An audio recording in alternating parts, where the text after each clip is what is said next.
Ini Rick, gelombang 30 meter mendekatinya. Dia duduk di pantai, berteduh di bawah palem, mengunyah nanas. Sekelilingnya indah seperti kartu pos. Matahari, laut, orang berenang. Namun, mendadak semuanya berubah. Laut surut cepat, dasar laut terlihat, hanya ikan menggeliat, dan payung tenggelam tersisa di air. Rick mendongak, melihat camar terbang, menjauhi pantai. Lalu seekor anjing dekat bar mendadak bangkit, ikut lari dari pantai. Rick teringat, ini tanda tsunami. Laut surut berarti akan kembali dengan dahsyat. Orang-orang tersenyum, ada yang berfoto dekat air, anak-anak bermain ikan. Tak ada yang mengerti. Rick berdiri, melihat sekeliling. Hotel beton 6 lantai, bangunan tinggi terdekat, hanya 3 menit lari. Ia berbalik berteriak menyuruh orang lari. Tapi kebanyakan tidak peduli. Beberapa orang bahkan memilih tetap di sana demi swafoto. Rick segera lari. Aspal panas, botol pecah di kaki, teriakan. Dia mencapai tangga dan mulai naik. Di belakang, ada suara gemuruh seperti kereta, tapi itu air. Rick naik ke lantai 4, lalu melihat ke jendela. Di kejauhan, ia melihat horizon. Tempat laut dulu, kini tembok gelap bergerak ke pantai sangat cepat. Semuanya tidak seperti di film. Tsunami adalah massa air besar yang membentang di sepanjang pantai. Ia bergerak lurus sebagai dinding padat, menyapu semua yang dilaluinya.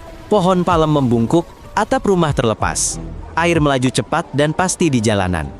Dalam sedetik, seluruh lantai 1 tergenang, lalu lantai 2. Gemuruh menguat, dan etalase kaca di lantai 1 pecah karena tekanan. Rick berpegangan tiang balkon. Hantaman kuat merenggutnya ke air, sempat menghirup napas.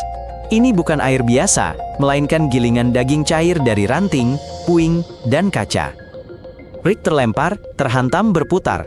Gelap gulita, ia tak tahu mana atas, tubuh menegang, telinga berdenging. Tak bisa berenang, ia berpegangan sekuat tenaga. Rick sempat muncul ke permukaan, tak lama. Gelombang kedua menyeretnya lagi ke bawah. Di air, ia menabrak mobil. Lalu ia berpegangan pada kasur empuk dari rumah hancur. Rick mencengkeramnya erat dengan gigi dan tangan agar tak tenggelam. Rick terseret melintasi jalan hancur, melewati mayat dan puing. Bising kelabu menyelimuti, ia nyaris tak mendengar dirinya. Saat air akhirnya surut, Rick jatuh ke atap gedung yang hancur. Satu-satunya penahannya adalah pohon yang tersangkut di lempengan beton. Rick memeluknya, tergantung lemas, tak mampu bergerak.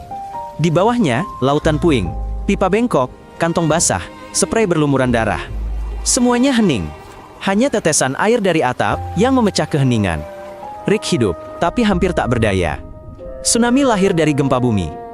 Ketika lempeng raksasa di dasar laut bergeser, air di atasnya mendapat dorongan kuat, lalu bergerak. Di laut lepas, gelombang mungkin hanya setengah meter tinggi, tapi bergerak secepat pesawat.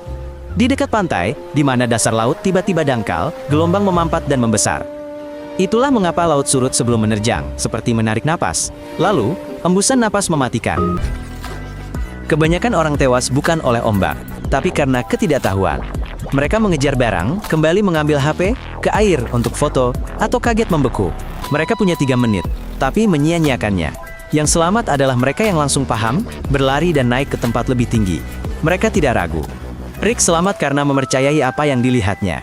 Tempat Raman adalah bangunan bertingkat kuat, bukan kafe, perahu, atau pohon palem. Kadang orang selamat di puing acak, rakit, pintu, kasur. Tapi itu hanya keberuntungan. Rick luka, memar, seluruh tubuhnya sakit. Ia sulit bernapas, tapi hidup.